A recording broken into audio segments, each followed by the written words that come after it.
Welcome to the Cyber Business Podcast, where we feature top founders and entrepreneurs and share their inspiring stories. Now, let's get started with the show.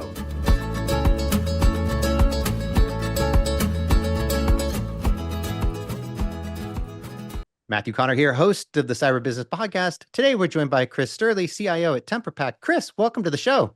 Thanks for having me. Appreciate it. Thanks for being on. Before we get too far in, a quick word from our sponsors. Hackers are getting smarter. Is your security keeping up? CyberLink sells industry-leading AI-powered cybersecurity solutions that detect threats in real time, so you know about an attack before the damage is done, not after. Learn more at cyberlinks.com. That's cyberlynx.com. And now back to our show. Chris, for those who aren't familiar, can you tell us about TemperPack and your role there as CIO? Sure. So TemperPack was founded a little over a decade ago by really smart people, materials engineering, chemists, things like that, that saw packaging and saw the waste and saw how bad it was for the planet, the way it was being done during the time, a lot of plastics and things like that. And so they started developing sustainable packaging that could replace plastics like styrofoam at the same without sacrificing performance. So that's basically in a nutshell what we do. My team and I, we try to wrap a digital wrapper around that, right? So you want to be able to participate at scale at the within the digital economy. So what we do is we look at all of our physical products and see how we can wrap those in digital products. So that's basically in a nutshell. Awesome. Yeah. Okay. Well, that's really fun stuff. And I think that realistically, everybody's so used to seeing, tons of Amazon boxes, tons of, packaging. So where do you guys fit in that, right? Who's your ideal client? Sure.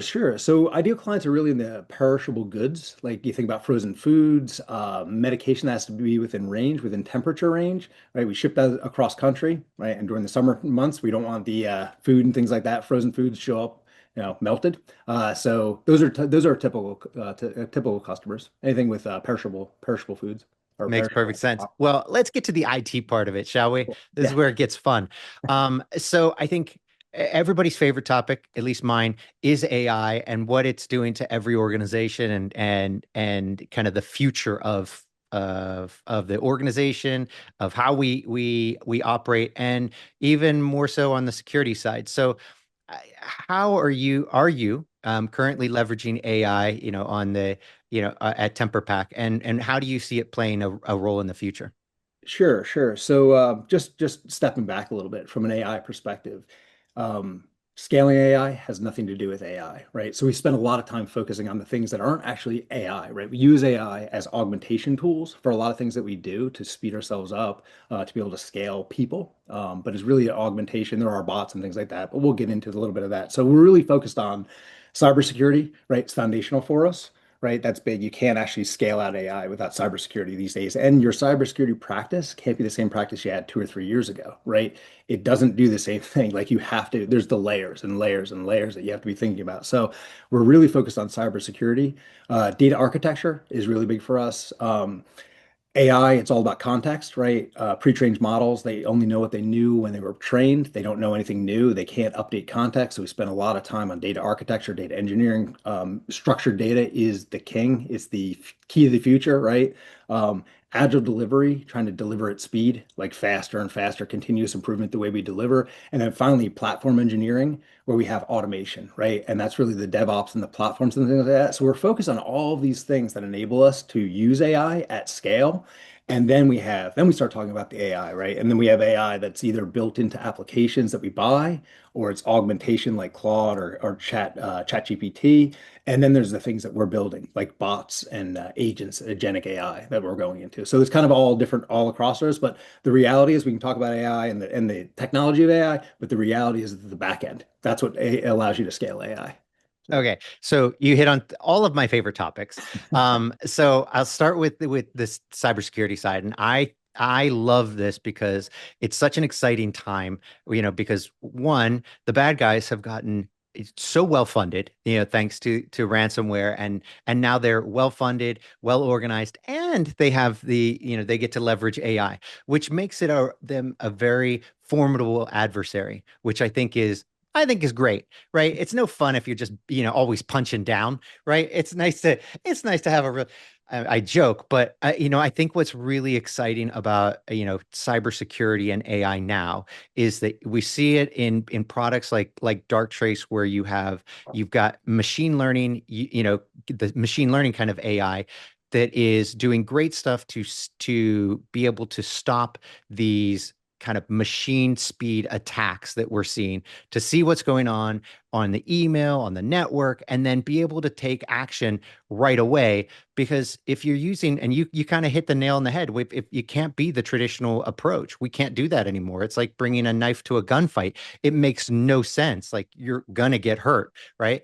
And so I love what we see there in products like that and Abnormal, and even when you look at places like SentinelOne and CrowdStrike implementing AI there to help the cyber team be able to understand things a lot faster. So I think that's really exciting, and I love kind of where that's at and where that's going. And I'm kind of curious, you've already mentioned it, so I'm going to dive in. Like, where do you see it currently, like the benefits and the future when it comes to AI and cybersecurity?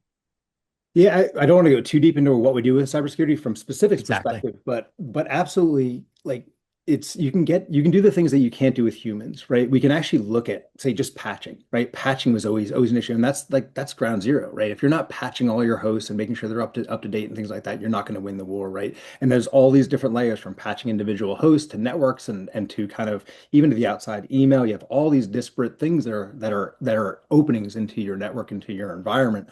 And so the only way to do that is with live agents, with these products that can actually look and have these tentacles out to all these different areas, right? So everything from, again, patching to your network environments and all this stuff, it's all connected.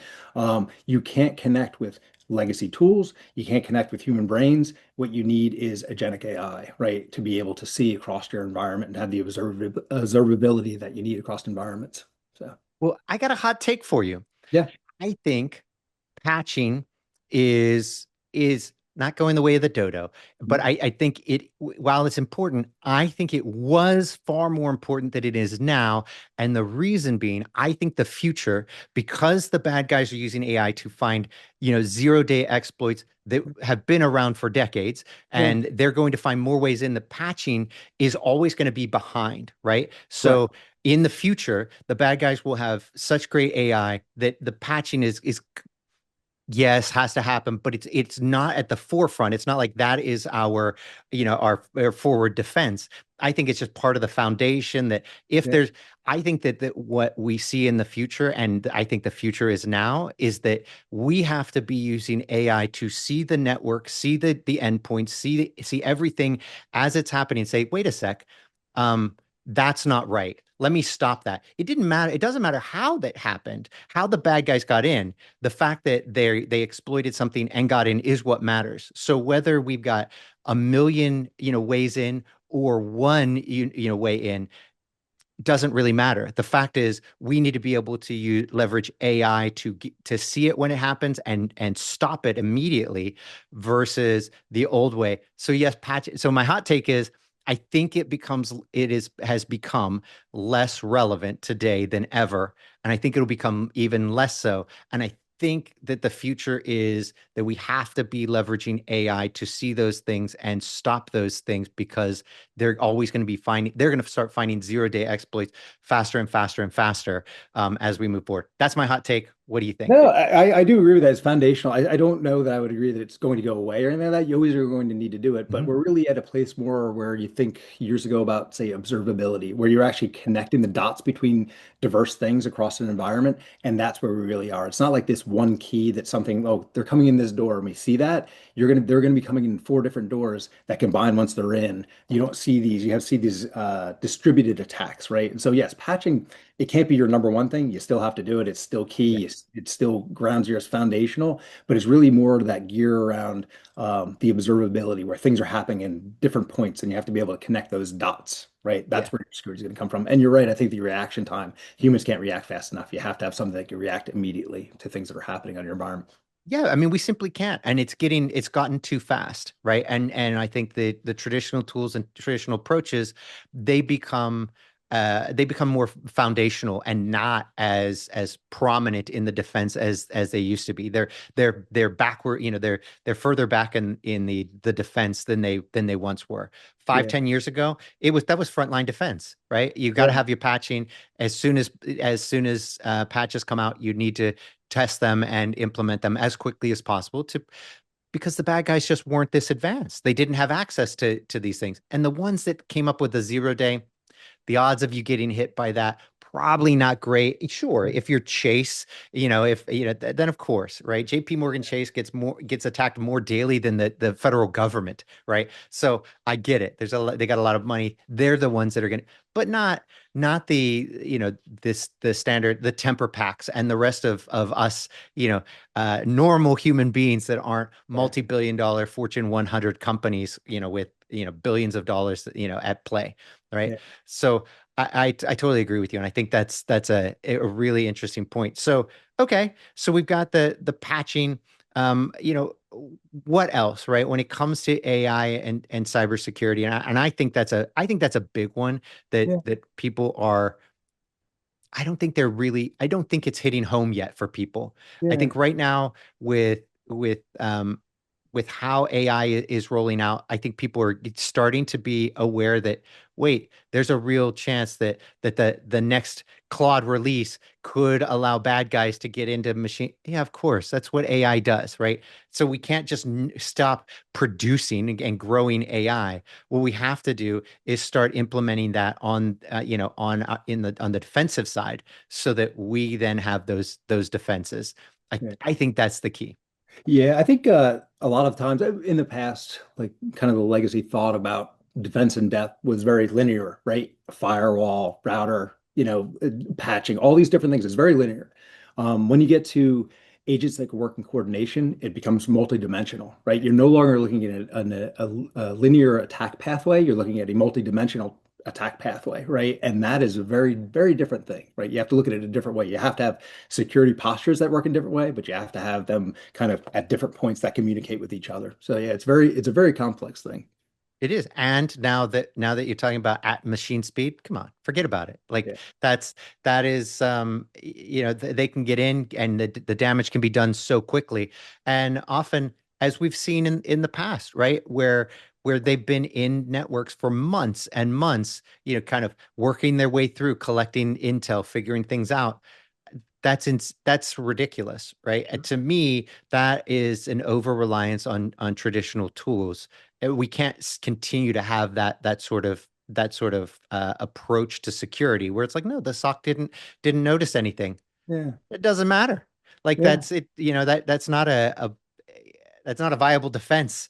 Yeah. I think the only way to do that is with AI. There's just, I mean, you look at the logs on just one machine. Yeah. It's so much is generated. It's an unbelievable amount of data that's generated, every second, in an organization. Yeah. How are you filtering through that and then understanding that and then being able to say, well, that's not right. How did that happen?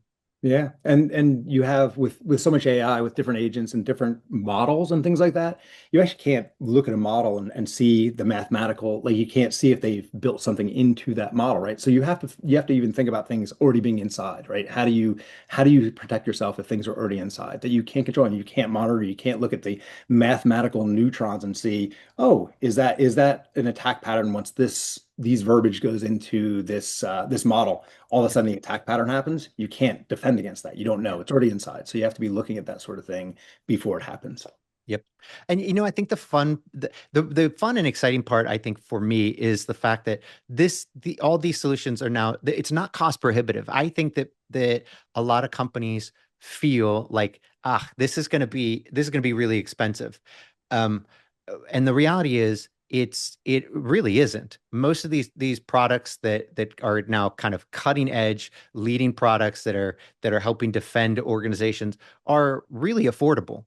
I mean, it's not free, obviously, but it isn't to some cost prohibitive amount where it's like, well, we're going to be using so many tokens that we simply won't be able to afford it.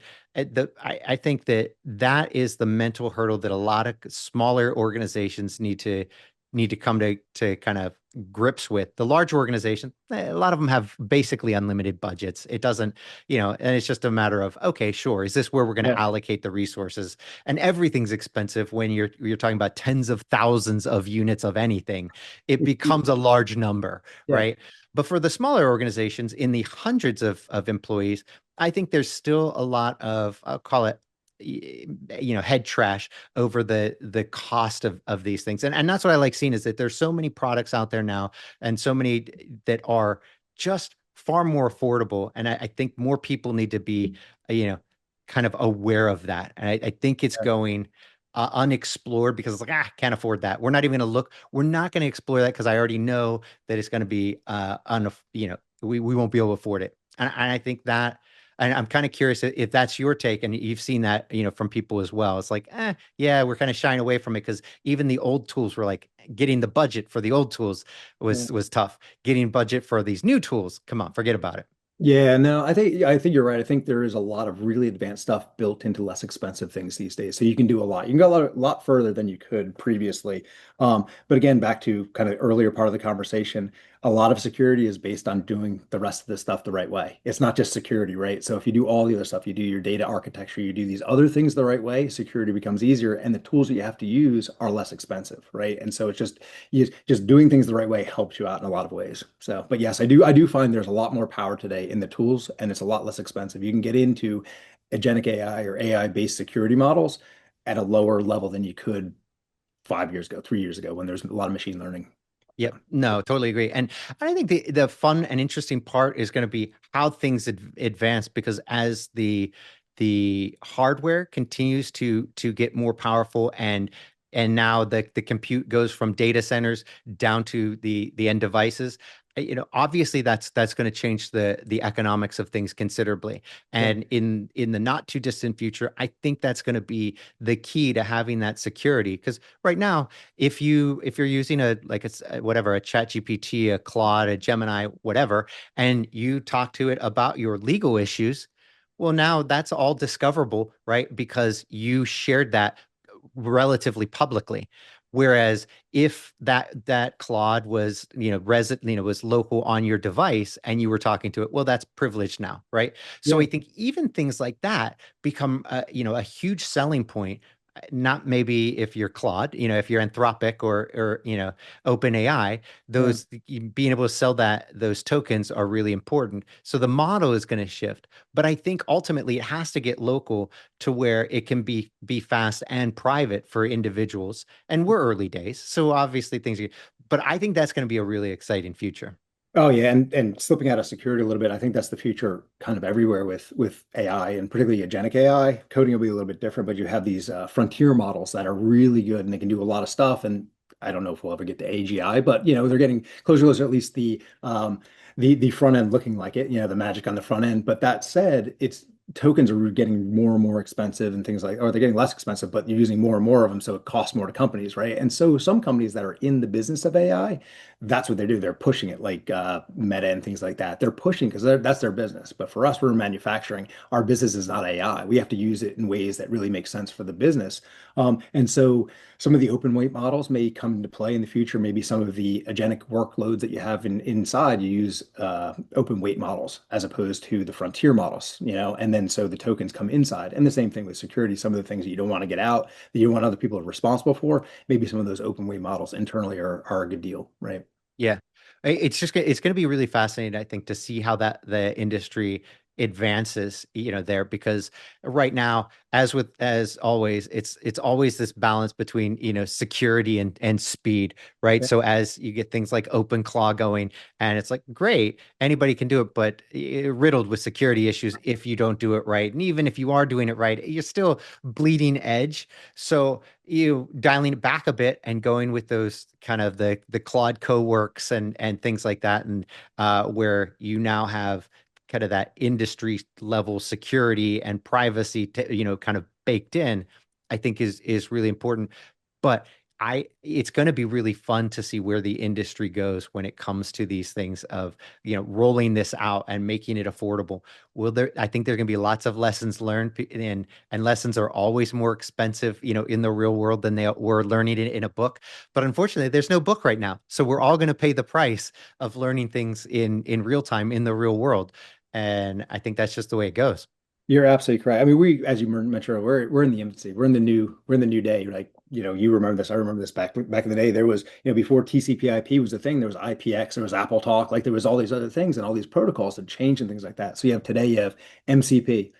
It's not necessarily ready for prime time, right? In a lot of aspects, there's a lot of security flaws, things like that. And you're starting to see for agentic AI workflows, things like LLM Wiki or what is it, OKF, right? You're thinking about how do you take um, the contextualization of your data. How do you get that into AI at scale, right? Without having to put all of this context into every single chat and remind the agent every single time, here's the context you need to know. Do you use an LLM, or excuse me, a wiki type pattern on the outside to start using to getting context into your agent? Those are the types of things. But as you said, we're in the infancy, right?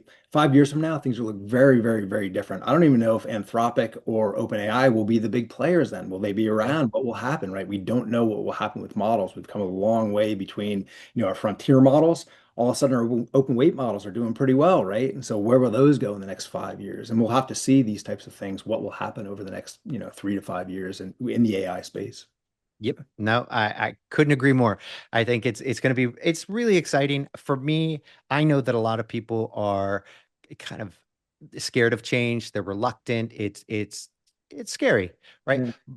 And there's been a lot of fear mongering when it comes to AI in that, it's going to take jobs. And then you see companies like Meta do stupid shit like, like firing a bunch of people and then having to hire them back because they're like, oh, turns out AI can't replace humans. No shit, Sherlock. Like Yeah. really, like this was, some epiphany you had to explore by, firing tens of thousands of people to figure this out. Like really, I think that was more of a way to justify, trimming the financial fat, because it's a lot different when you can easily just get rid of 10,000 employees and it doesn't affect your business. You may have gotten a little too big too fast, right? Or there's clearly some inefficiencies there, which you're going to have in large organizations. I think smaller organizations get rid of the wrong 5 people and you just might go under, right? Yeah. It's like, oh shit. Whereas Meta can be like, yeah, let's get rid of 10,000 and nothing happens. So Yeah. I think it'll be really interesting to see as people become more comfortable with AI Yeah. and they realize that, wait, AI is creating more jobs. It's making my job more enjoyable. This is great. Because I really truly believe that is where we go, at least for the short term. And long term, I think it gets even better. But short term, I think everybody's job gets better unless like, even if you're in the world of creating physical products, and you're a physical laborer, it doesn't affect your job. Like, Yeah. right? We don't have robots that are going to go out and do that right now.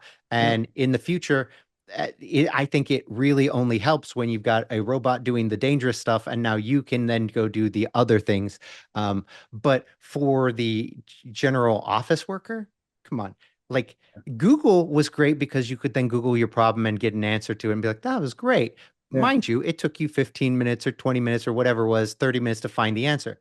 Now you ask the question, you get the answer. It's fantastic, 99% of the time, right? Yeah. Ish. And it's so much faster and it's so much better. And you didn't have to do all the the data research yourself. It just got done.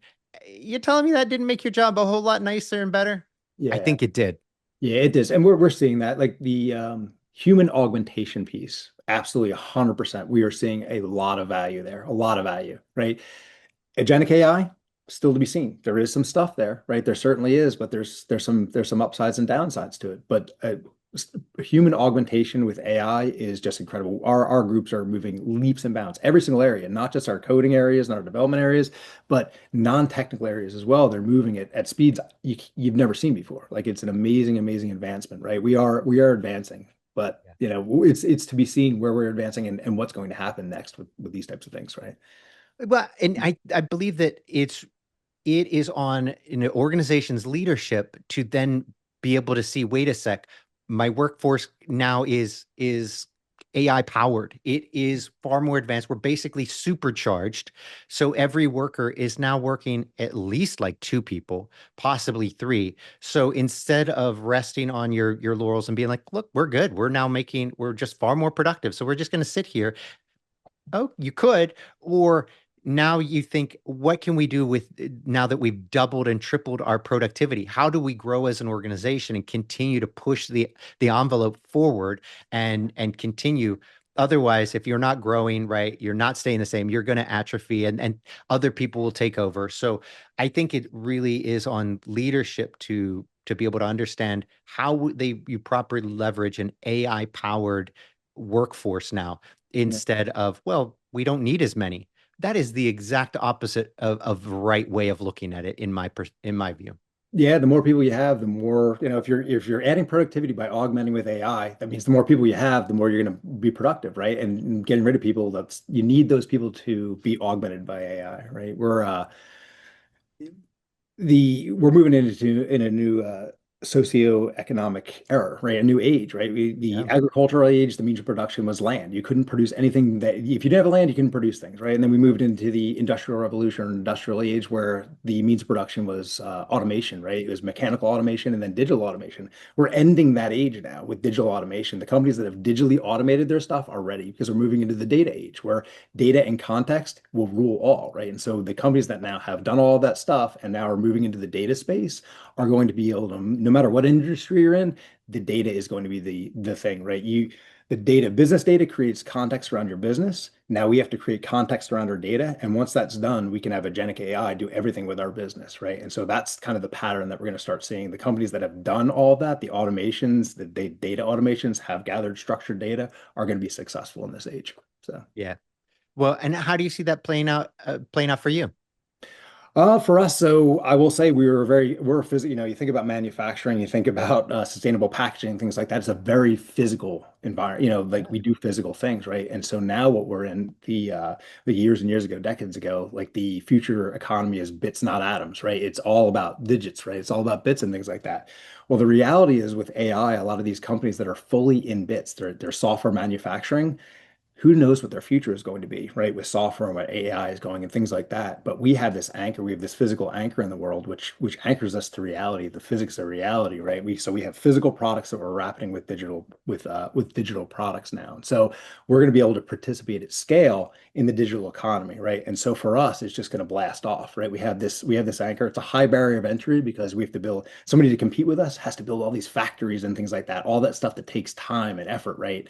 Whereas you build digital products very, very, very quickly. So we have that already built, that physical environment, things like that. We wrap it with digital products, and all of a sudden we have the best of both worlds, high margins of digital products and the anchor in the world, the high barrier entry in the physical world, right? And so we're positioned to be do really well in the next phase, right? Whereas some companies that are 100% digital, who knows if they're going to be around, right? Yep. So yeah, I think we're positioned very well. I think every company that has some sort of physical anchor that they can ideally wrap around with some sort of digital products will do really well because they can't be just displaced by somebody that can come into their garage and just build something out in the cloud and take them out, right? So I think we're going to do really well. Couldn't agree more. I mean, when you could simply tell that in a, an LLM, hey, this is what I want to build, and it builds it. Yeah. Okay, that is not a high barrier to entry. It's easy to replicate that, and when you have something physical, some product, some service that isn't just a digital product, yeah, I think that's the real benefit and the hard thing to reproduce or to displace. So that's fantastic. Super happy to hear it. Chris, this has been an absolute blast. I mean, it flies by. I can't thank you enough for coming on. But before we go, can you tell everybody where they can find out more about you and more about TemperPack? Temperpack.com. Come and look at us. Yeah, I mean, you mentioned earlier, punching down. I want to spend my career punching up. Like, I love it. Like, be this way. I work for Red Hat Linux. Just like, I want to be punching up at the world, right? I don't want to spend my life. I don't want to get to the end where I said, I just punch down on everybody. So we're fighting the big ones and we're trying to do the right thing for the world. So, temperpack.com, save the world with packaging, right? Do the right thing. And then for me, I'm on LinkedIn. If people want to reach out, I love talking about this stuff. I absolutely love what I do for a living, so I'll talk to anybody about it anytime. So I love it. Chris, thanks for coming on. Until next time. yeah, thanks. It's great talking to you. I appreciate it. Appreciate the time. See you later. Thanks for listening to the Cyber Business Podcast.